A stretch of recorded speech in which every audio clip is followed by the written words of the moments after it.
esteja convosco. Ele está no meio de nós. Proclamação do Evangelho de Jesus Cristo, segundo São Mateus. Glória a vós, Senhor. Naquele tempo, Jesus foi à região de Cesareia de Filipe e ali perguntou a seus discípulos: quem dizem os homens ser o Filho do Homem?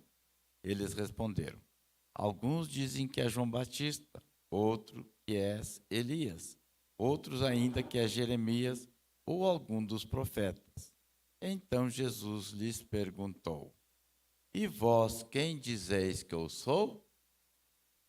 Simão Pedro respondeu: tu és o Messias, o Filho do Deus vivo. Respondendo, Jesus lhe disse: feliz és tu, Simão, filho de Jonas, porque não foi um ser humano que te revelou isso, mas o meu Pai que está no céu. Por isso eu te digo que tu és Pedro, e sob essa pedra construirei a minha igreja, e o poder do inferno nunca poderá vencê-la.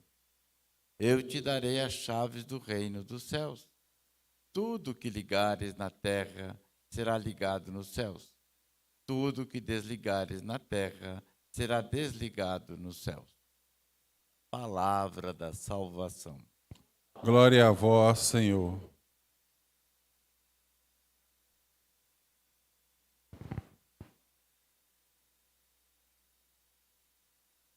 Em nome do Pai, do Filho e do Espírito Santo. Amém.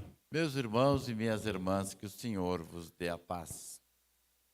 Então, hoje, na primeira leitura, tirado do Livro dos Apóstolos, nós vemos esse milagre que aconteceu com São Pedro. Mas tem uma coisa importante aqui que muitas vezes passa despercebido. Enquanto Pedro estava na prisão, a comunidade rezava sem parar pela sua salvação. E aí vocês viram, então, que Deus manda o seu anjo que liberta Pedro lá da prisão, até o ponto de levá-lo lá fora, na rua.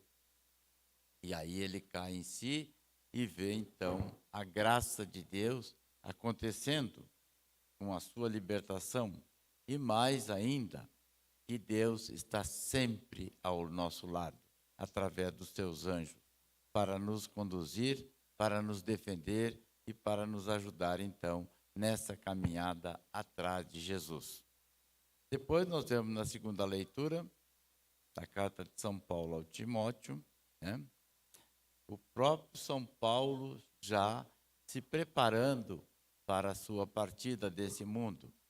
E mais interessante, ele reconhece então que tudo que ele fez na sua vida foi por obra e graça de Deus, porque Deus estava sempre ao seu lado e libertou inclusive da boca do leão.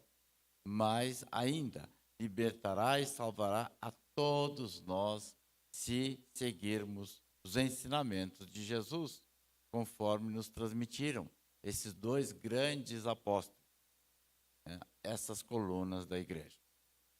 E por fim, o evangelho de hoje nos chama a atenção, então, dessa pergunta que deveria ser a tônica da nossa vida. Sabermos responder quem é Jesus. Eu brinco muito quando acontece que as crianças da catequese, 8, 9 anos, se perguntar isso, eles vão saber na hora responder. E eles contam, então, a história de Jesus, que Jesus é filho de Maria, e tem seu pai adotivo José, e por aí afora. Mas aqui nós somos todos adultos na fé. Então, supõe-se que cada um de nós sabe responder verdadeiramente quem é Jesus.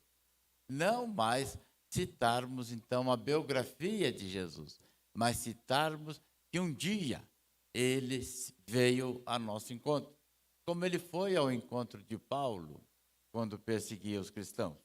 E Paulo se arrependeu, se converteu, se batizou, e aí então começou a pregar para os gentios. Então, a pergunta de quem é Jesus para nós só pode ser respondida individualmente por cada um de nós, na medida em que, ouvindo a palavra de Deus, na medida em que, desejosos de acolher a palavra de Deus, que nada mais é do que o próprio Jesus, o Verbo encarnado.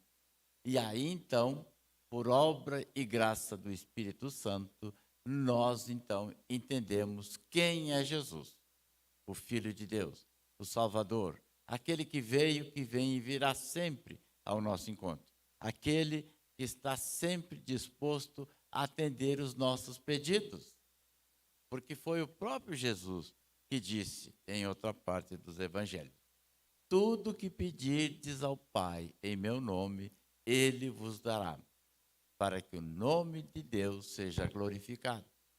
E essa promessa não passou. E essa promessa é para todos nós que, ouvindo a palavra de Deus, desejosos de mudar a nossa vida, nos pomos então no caminho de salvação, atrás de somente Jesus, o único que salva, o único que cura, o único que restaura e nos dá força para enfrentarmos todas as dificuldades. Então, hoje, quando comemoramos esses dois grandes santos, as colunas da igreja, Pedro e Paulo, cada um à sua maneira fez o seu encontro com Jesus. Pedro foi chamado pelo próprio Jesus. Paulo foi chamado já depois que Jesus tinha ressuscitado, para que ele fizesse então a pregação para os gentios. E hoje estamos aqui para comemorar, para pedir que Deus continue a nos mostrar então o caminho da salvação, que só Jesus pode fazer. E que todos nós somos convidados, porque esse é o projeto do Pai, de salvação para todos aqueles e aquelas que, ouvindo a palavra de Deus, se convertam e proclamem que Jesus é o Senhor. Louvado seja o nome de nosso Senhor Jesus Cristo. Para sempre seja louvado. Creio em Deus